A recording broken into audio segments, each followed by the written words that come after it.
Imagine a lonely traveler, fleeing from his brother, carrying the weight of deception and fear. This is Jacob, the grandson of Abraham, on a journey that will change his life forever. Genesis 28:10-22 tells the story of how a dream in the wilderness became a divine encounter known as Jacob's ladder. Join us as we uncover the mystery of Jacob's dream, the meaning behind the ladder reaching heaven, and God's powerful promise to Jacob and his descendants. This isn't just a story of the past, it's a timeless reminder of God's presence and faithfulness in our lives. Jacob was fleeing from his brother Esau after deceiving him out of his birthright and blessing. His mother, Rebekah, had sent him to Paddan Aram to stay with her brother Laban. As night fell on his journey, Jacob stopped to rest near a place called Luz. He lay down to sleep with no shelter but a stone for a pillow, unaware that this barren place would soon become holy ground. In his sleep, Jacob had an extraordinary dream. He saw a ladder or stairway set on the earth, with its top reaching heaven. Angels were ascending and descending on it, and above the ladder stood the Lord himself. God spoke directly to Jacob, saying, "I am the Lord, the God of your father Abraham, and the God of Isaac. I will give you and your descendants the land on which you are lying." Genesis 28:13. God's words carried a profound promise. Your descendants will be like the dust of the earth, and you will spread out to the west and the east, to the north and the south. All peoples on earth will be blessed through you and your offspring. Genesis 28:14. But the promise didn't stop there. God reassured Jacob with a powerful declaration. "I am with you and will watch over you wherever you go, and I will bring you back to this land. I will not leave you until I have done what I have promised you." Genesis 28:15. Jacob awoke overwhelmed by what he had seen and heard. He declared, "Surely the Lord is in this place, and I was not aware of it." Genesis 28:16. In awe and reverence he continued, "How awesome is this place! This is none other than the house of God. This is the gate of heaven." Genesis 28:17. Jacob took the stone and consecrated it as a pillar, symbolizing the sacredness of the encounter. He renamed the place Bethel, meaning house of God. Jacob also made a solemn vow. "If God will be with me and will watch over me on this journey I am taking, and will give me food to eat and clothes to wear so that I return safely to my father's household, then the Lord will be my God."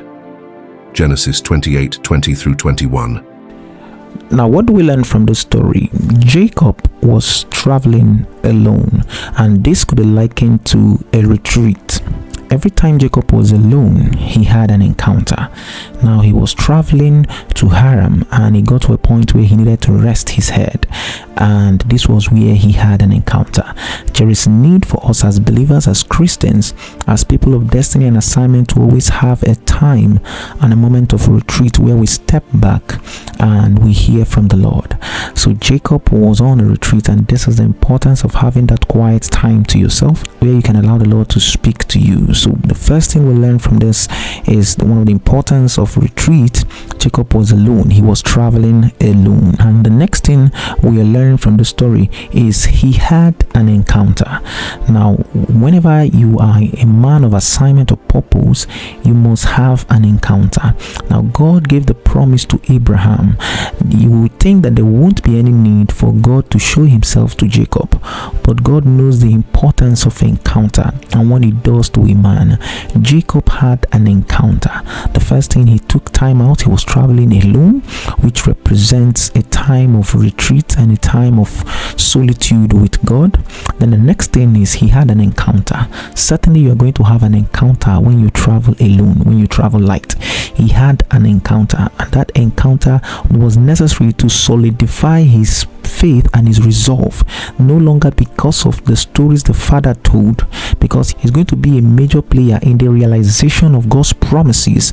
So he needed an encounter, and God gave him an encounter, a promise to be with him, a promise to be by him, and a promise to back him up, a promise to keep him safe, and and that was a necessary encounter. So number one, you need to go on a retreat. You need to have a quiet time for yourself. Number two, you need an encounter before you go into ministry. Start anything serious, you actually need an encounter, especially when it has to do with ministry. You need an encounter of what God says and the assignment God gave to you. You need an encounter. Don't start ministry or base the work of God or any serious work based off on what people are telling you. You need your personal encounter. And the next thing we're learning here is, in Jacob's dream, he saw a stairway, a ladder. The ladder indicates steps, and the Bible says God was on the other side, the topmost part of the stairway of the ladder, and the angels were ascending and descending. Now, the stairway indicates steps. It takes a process to walk with God. Walking with God is not instantaneous. It takes steps. Each step is necessary to get closer to God. So walking with God is a step-by-step journey, and the end point we certainly know we are going to see God. And the angels ascending and descending indicates that at every part of the stairway or the ladder you are, the angels can meet you. God will always send someone to you. Let me explain. The Bible says the angels were descending and ascending.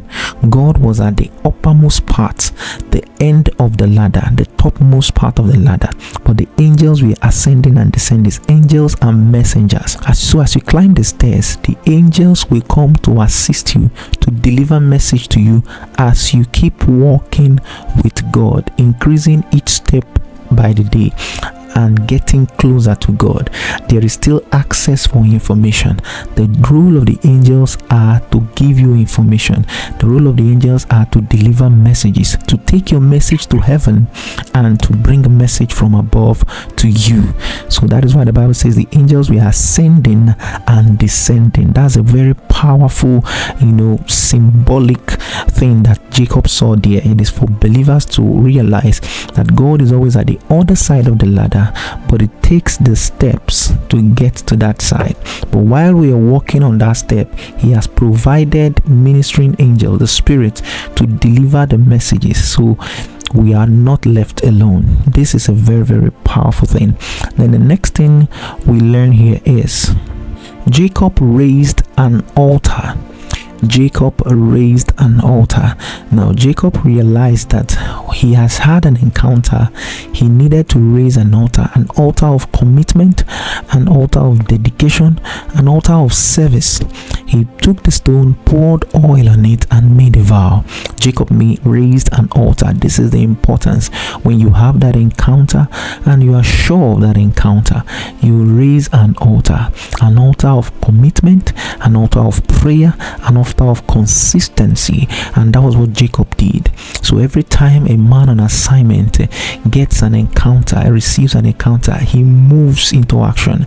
He moves into exercising the authority by raising an altar of prayers, an altar of worship, an altar of commitment, and an altar of consistency to bring to realization that which the Lord had promised. Remember, this encounter came, but it did not exempt Jacob from the challenges that were ahead. And this is just the truth. The encounters and the visions and the revelations you have are not a way to escape from the challenges of the work, of the ministry, of the challenges of the work, the assignment that God has given unto you. But the encounter is an assurance that God is with you. The Jacob's ladder story is a very powerful story, and it's a story that has blessed our lives. While you read the story, if you have anything that you've seen that God has shown to you and you would like to share it to us, please put it down in the comment section. We want to see, because the word of the Lord is eternal. There are many things we have not seen in the scriptures, and we believe that you have seen one thing also from what we have shared. God bless you. This is the Preacher's Portal. If you're new to this channel, please hit the like button, share, and subscribe.